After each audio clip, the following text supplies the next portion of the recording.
ഞാൻ പുലർച്ചെ ഒരു 1:40-45 മണിക്കാണ് ഞാൻ ഈ വിഷയം 2024 ജൂലൈ 30 ഞാൻ വിവരം അറിയുന്നു. ഞാൻ അത് കഴിഞ്ഞ് കിടന്ന കിടപ്പിൽ നിന്ന് എഴുന്നേറ്റ് ഓടിയതാണ്.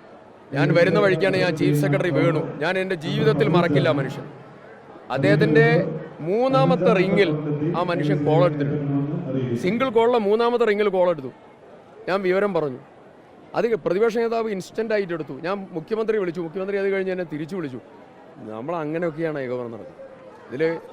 ഇതിലൊരു മറ്റുള്ളതായിരിക്കുന്ന ഒരു വിഭാഗീയതയോ, കാരണം സർക്കാർ നേതൃത്വത്തിലാണ് ഈ പദ്ധതികളൊക്കെ നടക്കേണ്ടത്. നമ്മളൊക്കെ സർക്കാരിനോട് ചേർന്ന് നിന്ന ആളുകളാണ്.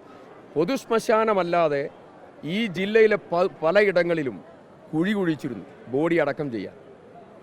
അന്ന് HMLൻ്റെ ഭൂമി കിട്ടാൻ അന്ന് അവിടെ പോയി നേതൃത്വം കൊടുത്ത ആളാണ് ഹംസക്ക.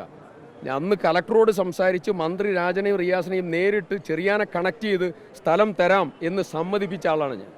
അങ്ങനെ തുടങ്ങിയെല്ലാം. അത് കഴിഞ്ഞ് സർവ്വമത പ്രാർത്ഥനയ്ക്ക് അറേഞ്ച്മെൻറ്റ് ചെയ്ത് അടക്കം, ഒരു ദിവസത്തെ അടക്കം തലേ ദിവസം വൈകുന്നേരം മുതൽ പിറ്റേ ദിവസം പുലർച്ചെ 3 മണി വരെ നീണ്ടു നിന്ന ഇതാണ്. മുഴുവനിടത്തും ഗാർഡ് ഓഫ് ഓണർ, സർവ്വമത പ്രാർത്ഥന എല്ലാം അറേഞ്ച് ചെയ്തു. അങ്ങനെയുള്ളൊരു മണ്ണാണ് ഈ മണ്ണ്. ഐക്യത്തിൻ്റെയും സ്നേഹത്തിൻ്റെയും മണ്ണാണ്. ഇവിടെ ഒരു വിഭാഗീയതയുടെയും രാഷ്ട്രീയ അതിപ്രസരമുള്ള മണ്ണല്ല. എനിക്ക് അങ്ങനെ ഒരു ടാർഗറ്റഡ് ഫീലിംഗ് ഉണ്ടായി. പക്ഷേ ആ ടാർഗറ്റഡ് ഫീലിംഗിൽ എനിക്ക് ആരോടും പരിഭവമില്ല. ഏതാ അത് വിഭാഗീയത പറയേണ്ട സമയമല്ല ഇത് നിങ്ങൾ ഒപ്പം പറഞ്ഞില്ല. പിന്നെ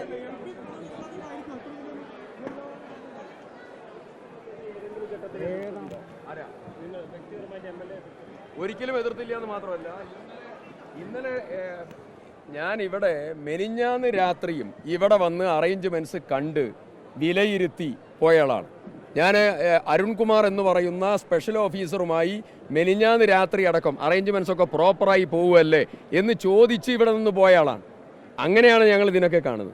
അല്ലാതെ ഇതിപ്പോൾ സർക്കാർ നാളെ ഇപ്പോൾ മെയ് മാസം ജൂൺ മാസം ആയി കഴിഞ്ഞാൽ ഈ പുനരധിവാസ പ്രവർത്തനത്തിന് ഇതിൻ്റെ തുടർച്ചയ്ക്ക് നേതൃത്വം കൊടുക്കേണ്ടത് ഏത് ഗവൺമെൻറ്റാണെന്ന് ജനം തീരുമാനിക്കും. ഞങ്ങൾ വിശ്വസിക്കുന്നു പൂർണ്ണമായും UDF അധികാരത്തിൽ വരും. ഞങ്ങൾ ഇവരുമായിട്ട് സംസാരിക്കേണ്ടി വരില്ലേ? ഇവരെയും കൂട്ടി യോജിപ്പിച്ച് പോകേണ്ടത്. അതൊക്കെ ഭരണകൂടത്തിൻ്റെയും രാഷ്ട്രീയത്തിൻ്റെയും വ്യത്യസ്തമായ സമീപനങ്ങളായിരിക്കും. പക്ഷേ ഈ പ്രവർത്തനങ്ങൾ ഒന്നിച്ചൊറ്റക്കെട്ടായി കൊണ്ടുപോകേണ്ട ഒന്നാണ്. ആ പ്രവർത്തനം ഇന്ന് ഏറ്റവും ആശ്വാസകരമായ ദിവസമാണ്. ആ ആശ്വാസകരമായ ദിവസത്തിൽ ഇങ്ങനെ മാനസിക വിഷമം ഉണ്ടാക്കുന്നതായിരിക്കുന്ന സമീപനങ്ങൾ ഏതെങ്കിലും കോണിൽ നിന്ന് ഉണ്ടായിട്ടുണ്ടെങ്കിൽ അത് ശരിയായ രീതിയായി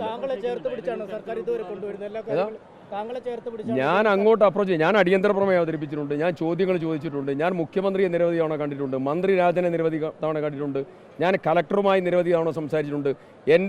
ഞാൻ എൻ്റെ സംസാരത്തിൽ തീരാത്ത കാര്യങ്ങളെക്കുറിച്ച് ഒന്നും പറഞ്ഞില്ലല്ലോ. ഈ സമയം അത് പറയണ്ട എന്ന് കരുതിയാണ്. ഇതൊരു ആശ്വാസത്തിൻ്റെ സമയമാണ്. തീരാത്ത എത്ര കാര്യങ്ങളുണ്ട്. ഒരു അമ്യൂണിറ്റീസോടെ സ്റ്റാർട്ട് ചെയ്തിട്ടില്ല. പാതി വീട് പോലും പൂർത്തിയായിട്ടില്ല. എനിക്ക് വേണം ഞാൻ കുറ്റപ്പെടുത്തില്ല. കാരണം ഇത്രത്തോളമെങ്കിലും ആയല്ലോ ഈ ദുരന്ത ബാധിതർക്ക് വേണ്ടി. അതാണ് നമ്മുടെ ആശ്വാസകരമായ നടപടി. അതിൽ എനിക്ക് വളരെ കൃത്യമായ ഒരു കാൽക്കുലേറ്റഡ് ആയിട്ടുള്ള ഒരു മൂവ്മെൻറ്റ് എനിക്ക് ഫീൽ ചെയ്തു. അത് പരിശോധിക്കേണ്ടവർ പരിശോധിക്കട്ടെ. പക്ഷേ എനിക്കതിൽ പരിഭവമില്ല. കാരണം പരിഭവമില്ല എന്ന് പറയുന്നതിൻ്റെ പ്രധാനപ്പെട്ട കാരണം ദുരന്തബാധിതരുടെ ആ ക്യൂബിക്കിളിൽ നിന്ന് ഒരാൾ പോലും അപശബ്ദം ഉണ്ടാക്കിയില്ല. ഞാൻ സംസാരിക്കാൻ എഴുന്നേറ്റപ്പോൾ അവർ കൈയടിച്ചിട്ടുണ്ട്. എഴുന്നേറ്റ് നിന്ന് കൈയടിച്ചിട്ടുണ്ട്.